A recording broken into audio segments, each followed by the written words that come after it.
So, the Corsair H100i Unboxing. On the front of the box you can already see that it comes with two fans, so they're the new SP fans by Corsair, but without the colorful rings around them. It's just a simple all-in-one cooler really, but then with, you know, a 240mm radiator. It doesn't actually say that on the front. It does say though that it's for Intel and AMD, which is, you know, pretty normal. Extreme performance liquid CPU cooler. On this side we get the dimensions, so if you want to read it, just pause the video right here. On the back it compares them to the stock cooler in both noise production and cooling. It also says which sockets, so that's pretty much everything, and obviously it'll also do FM2 and 1150 as well, because they're just the same as their older versions. So yeah, I'm just gonna get the box open, if I can figure out how to do that. And there we go, so it opens on the right, and then the whole thing folds open. We get Solution Guide 2010, so pretty old stuff. Warranty thingy, a quick start guide. Now what's inside the box, let's see. Just a tin piece of styrofoam to protect everything. And then inside it comes with a bunch of screws.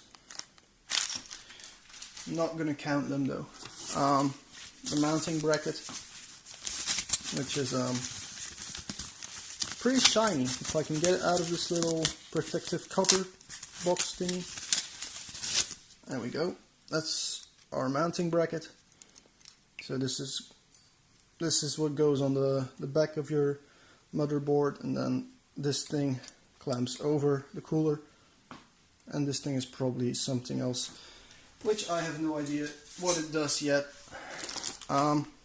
Corsair link cables. So this thing has Corsair link built in, so you can run all your fans off of this and control everything. And it plugs in to a USB 2 port, so you can control everything by software from your operating system.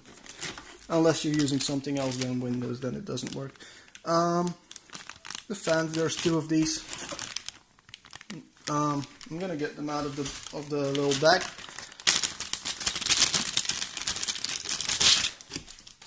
There we go. So they're the SP, or the static pressure fans, which are the ones you need. On the back it says 12 volts, 0.36 amps brushless fan. Not sleeved, but black cables like Corsair does a lot. But then, you know, if you got black cables, it doesn't really matter that it's not sleeved. But then the actual unit itself, other than that, the box is empty.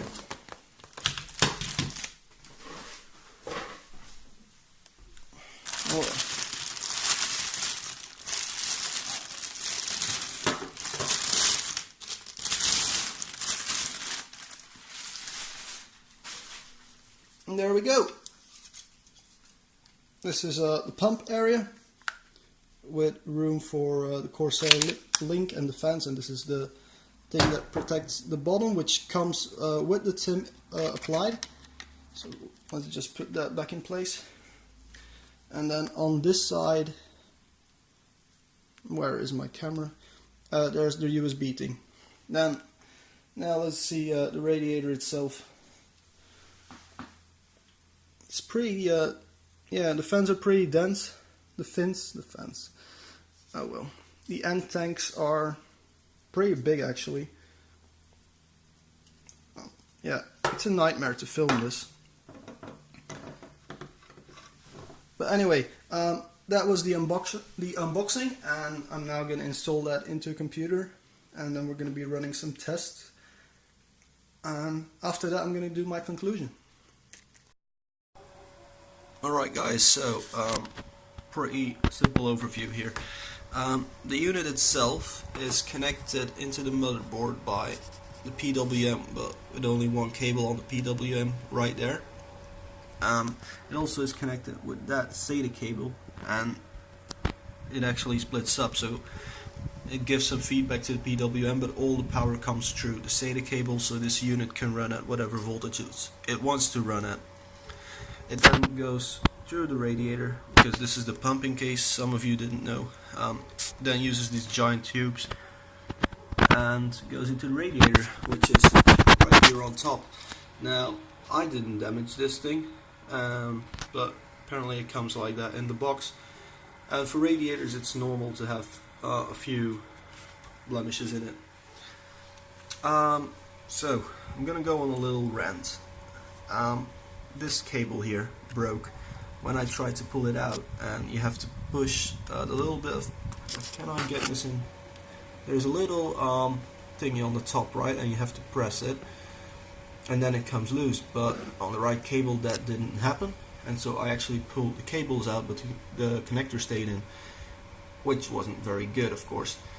I then tried to put it back in, but I lost control over fan 3, so now I'm running 3 fans off of this one, and 1 fan is being ran off of a Molex, which is no problem because these fans, as I reviewed earlier, they're completely quiet, which I cannot say about those in the top there. Then it also is connected with this USB cable. It's a pretty long USB cable, so if you get a bigger case you can route it through your back panel probably.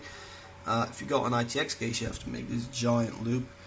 So yeah, and then you plug it into a USB 2 header right there. It also has the extra Corsair link connector on it, but I don't really see why you would use that unless you have like some other of their products. Installation of the cooler, pretty simple. The back plate goes through the back of the motherboard. You then screw the little pins in, because it's like thread, like a screw with thread on both sides. You screw that in, then the cooler goes on top. There are holes in the mounting bracket, and then you put the little screws again on the other side, and it clamps everything in place. Also, the LED in this one I think should change color. I'm gonna check that out right now because we're gonna move on to the software. Alright, welcome to the Corsair Link 2 software, because this is the second version of their software. If I sound like all left in your headphone, that's because I couldn't fix it in the software, my editing software. So what you get is you get a picture of the inside of the 600T. I have no idea why they chose the 600T, but let's not go into that. You get a whole range of temperatures here. So you can see your CPU temperature, your hard drive temperature, your SSD temperature, which hasn't got a sensor in it, so that doesn't work. Temperature of the water in the liquid in the cooler itself, and then some fan speeds and the pump speed. So what you do is you put all those things in groups, right? So I have put it in the group of the actual CPU here, because there's obviously going to be giant latency between this heating up and this heating up, in case I would be using custom graphs for the fan speed. I'm going to go into that later. So basically what you get is you get your CPU load here, your temperature here, that's all great. You can also link it to this. So if you go and click one of the fans, you can see the fan and its name. You can give it another name. You can also say this is actually the pump. If you click the pump, you can say it's actually a fan. I don't know why you would do that, because to me it sounds a bit stupid. You can change the group here. So if you want your fans to react, or your pump to react to the temperature of a hard drive, again, why would you do that? I don't know, but it would work. Actually, I do know. If you have the extra fans, like you don't do push-pull, but you use the other 2 fans on a hard drive cooling, for example, then you could use that. You can then change mode. So if you put it in quiet mode, it actually makes more noise than the mode I have put it in. You can also put it in balanced mode, even more noisier. Performance mode, which is going to make your ears bleed. Then custom curve, which the way I set it up should be completely silent. However, here's the problem. It doesn't always load up when I use custom curves. So what happens is my PC boots up, it won't remember that, even though I have pressed the save button here in the bottom left. But it just won't remember it for some reason. And then it just goes and makes an awful lot of noise, which I hate. So what I've done is I put it at fixed RPM and set it to 500, which is lower than it can actually go. This fan goes to 438 apparently. You can also set fixed percentage. If you want to go deaf, you set it to maximum speed. And this is just one fan, you guys. I'm just to show you how noisy this thing can be. This is 2 fans at maximum speed. This fan only goes to 1000 RPM. I've set it to 1000 RPM or 100%. It doesn't work.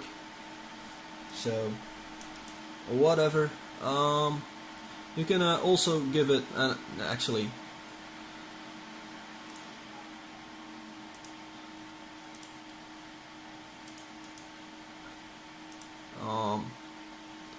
There we go. So now you guys can probably hear me again. You can go into information and then you give it some extra values, and you can even make it send emails to you. And again, why would you want some fan to send you an email? I don't know, but if you figure out a use for it, you can do it. So then we go to the pump, right? The pump comes with an RPM divider instead of like you actually choose the RPM. Now, if you put it 1, 2, 4, or 6, this is 6, which should be the lowest RPM the pump runs at. I just set it at 1 because the pump itself, you can't hear the difference. So to me that doesn't really matter. Then there's the LEDs, which I have never used in my entire life. I'm just using it for this video. Pull slide, that's going to be cool. So if you set it to red LEDs, just looking into my system if it actually changes. Cool. So as you can see right now, it should be. Come on, focus, you guys. Come on. Anyway, so it should go red, right? We've got purple. Cool.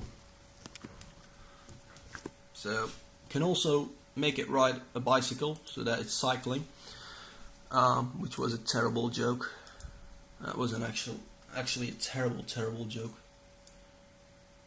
Right now I've got the light to go pink.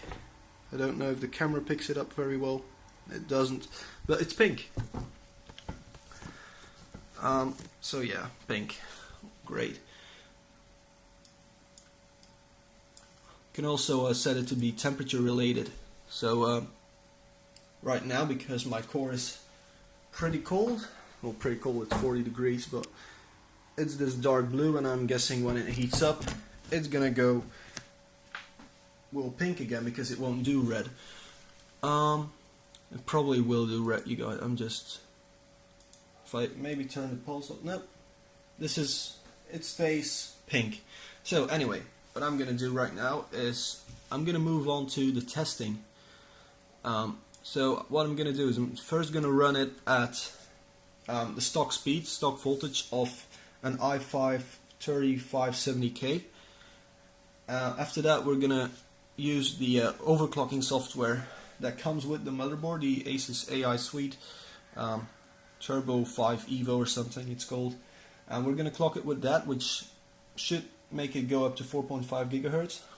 Then we're gonna do another test on temperatures, and then I'm gonna overclock it pretty much into oblivion and see what it then does with temperature wise. Now the problem with this obviously is because there are so many fan profiles, I have to set it to go like with a specific RPM on the fans, right? So what I'm gonna do is I'm just gonna max out the fans throughout the test, which is something you guys won't do, I hope.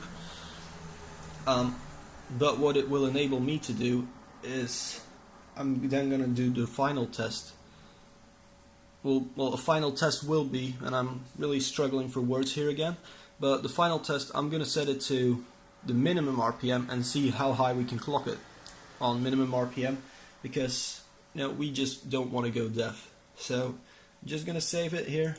It then actually says profile saved successfully. If you close the software, it again asks you to save, and you get this thing again. That's all great, right? So I'm going to move on with stock testing. Alright guys, so we're 15 minutes into testing at our stock settings. So this is what I've done, is I just pressed the clear CMOS button to do this testing for you. So we're running 3.8 gigahertz on the turbo. That's 1.144 volts. As you can see, we're using a 3570K here. And yeah, so we're getting temperatures between 49 and 61 degrees. Obviously, because the temperature spread is quite massive on Ivy, because of course Intel were, I don't know, actually no, because this is a Delidded CPU, and maybe I should have told that earlier, but we're using CLU, so that's Liquid Ultra by Coollaboratory on both the die and the IHS itself. So this is pretty much optimal cooling for this chip, unless if you were to go like naked Ivy, which I can't do with the H100. But yeah, so we're getting temperatures at up to 61 degrees, which is, well, actually, taking into account that we're maxing out the fans, both of them, yeah. That's actually, I wouldn't really say that I'm impressed by that, because, well, I am running, I'm running it maxed out on a Delidded Ivy CPU, stock voltages. So anyway, what I'm going to do now is auto tuning. I'm just going to set it to extreme, so it will increase the base clock, the multiplier, and the voltages. If you want to see the review on this motherboard, I'm using the Asus P8Z77 i-deluxe. You can actually watch it on the channel. So then we're going to see what that does for us. We're going to keep the fans at 100%, as I said earlier. So yeah, if you want to watch the other review, you can. I also cannot fix the little lines you get from the screen and the camera being at the same frequency. So I could do that with the previous camera. For some reason, I cannot do this with this camera. I'm sorry for that. So I'm going to stop recording. I'm going to let it do the automatic overclocking. After that, I'm going to run a 15-minute test, and I'll be back with you guys. Alright, so we've done the automatic overclocking, and the results were quite impressive. We were getting 109.4 megahertz on the front bus at a certain moment before it crashed. The system then reset itself to 106.6 on the front bus with a 43 times multiplier, giving us 4.6 gigahertz almost. Let's just call it 4.6, shall we? So that's pretty impressive, because with another cooler, which I used earlier, was a modified dark rock, but without having the chip delidded. But that one would only go up to 4.5, so now we're getting 4.6. That's a whole 100 megahertz in exchange for massive amounts of air. But I'm really impressed with the front bus going up to 109 stable. But I said I was going to do the automatic settings. This is what it reverted back to. That's all good. Now I'm going to overclock it. Also, yeah, might be important to tell, we're running at 1.304 volts. So that is near the limit what you want to do with Ivy. They say the chips go bad after 1.3. I always go up to 1.325 with Ivy, so we got some room for improvement. I'm guessing I'm going to end up around 4.7, maybe 4.8 if I'm lucky. And yeah, let's do those tests then. Alright, so turns out the software can actually clock it right up to the limitations of the chip, because I went up to 1.36 volts instead of 1.304. just to get an increase of like 20 megahertz, which is nothing really. So I would not at all recommend anyone to put that much extra volts for only that little improvement. So what I'm going to do right now, because as we can see temperatures here, and that's with an ambient of 23 degrees, and yes, I only say that once because I want to reward people who watch the entire video, but with an ambient of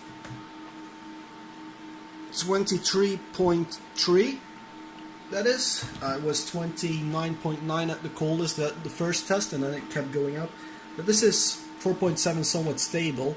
Well, somewhat, you can see the errors here yourself.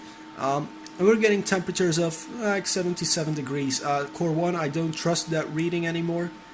I just think it must be broken, because there can't be a 15-degree difference when you have delidded the chip. So I'm guessing it's a broken temperature probe or something. But anyway, right now I'm gonna go with different settings and make the cooler as quiet as possible so you can actually use it.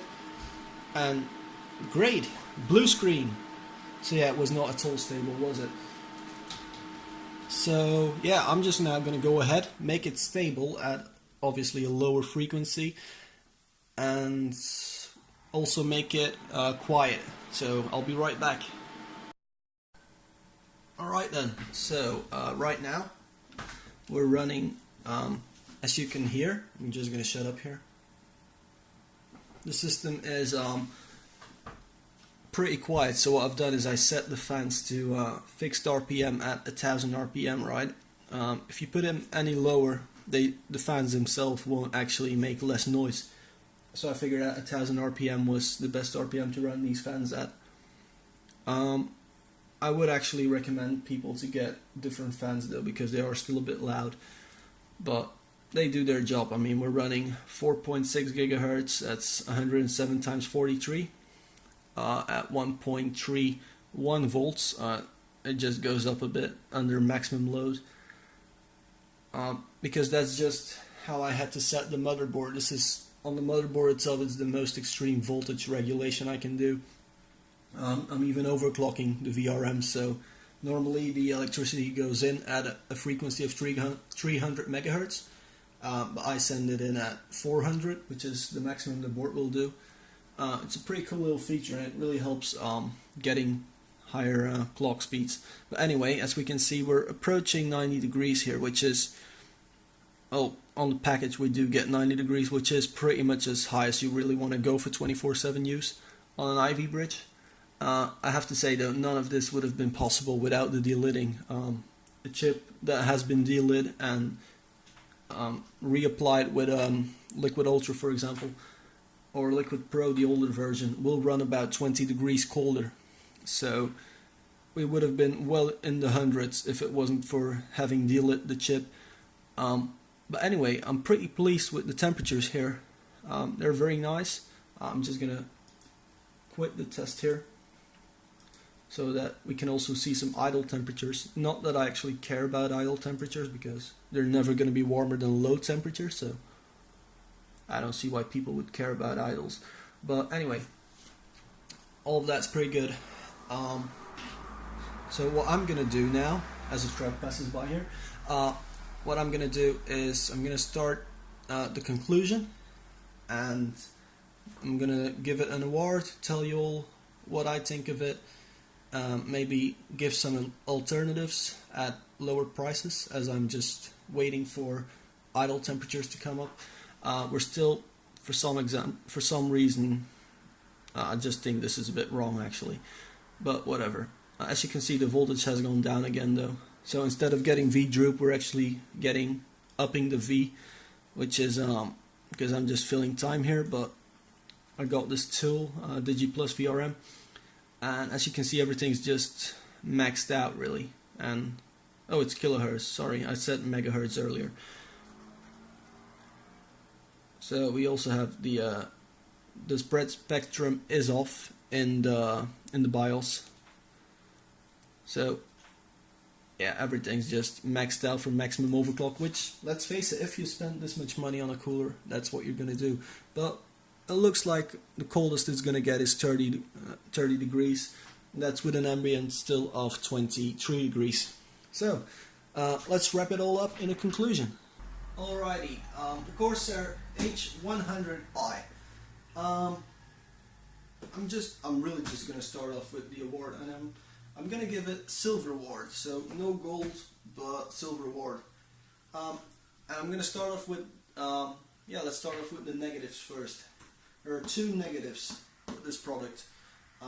The pump itself was noisy at first because there's a little bit of air in it, and the longer you run it, the air all gets into one place and you no longer hear this gurgling noise. But these are the two negatives. They run at too high speeds. Corsair should have taken, in my opinion that is, different fans which run between 500 RPM to 1500 instead of 1000 to 2500. That's just my opinion, and the reason for that opinion is because when you max this thing out, and I'm talking massive voltages, like whatever voltage you want, the pump and the radiator is sufficient, you know. At the highest test we did, like 4.7 gigahertz, 1.36 volts, the radiator itself was completely cool to the touch, you know, maybe like body temperature max, and the fans were just moving way too much air, so they could have made this thing a lot quieter without losing performance, as I've shown by just dropping the fan the fan speeds down. So why have they gone with fans that fast? I don't know. But those are pretty much your negatives. Also, maybe the price. This thing is 105 euros was the cheapest I found it at. So that's 105 euros, which makes it 20 euros more than a D14, 30 euros more than a Fantex, and I think also 20 euros more than a BeQuiet Dark Rock, and like 30 euros more than a Silver Arrow. So those will be your alternatives. In my opinion, if you're building a system and you're not going to go with a full custom liquid loop with at least a 240 by 50 millimeters, so a thick radiator, then there's no point in going with these, because you're going to have more noise because there is a pump involved. You will have more noise on your system. The actual surface area you get, whether you have like one tin radiator or you have two stacks in a dual tower cooler, it's the same thing, but you get an extra pump which consumes more energy, will also create a bit of heat, the pump itself, plus, you know, there's just the noise of it. But I mean, this pump was okay, I have to say. But in my opinion, what I would do, I mean, if you want this and you want it for the looks and the fact that you can play with it through software which isn't always working, and that's great, you know, you can buy it for that. Or you can buy a Dark Rock Pro 2 or a Fantex or the D14 and have a cheaper alternative which also is a lot quieter and maybe slightly underperforms, but like seriously, if you're gonna get 80 degrees or 85, who's gonna care, right? If it's inaudible versus some annoying buzzing noise somewhere. So now I'm gonna do the positives.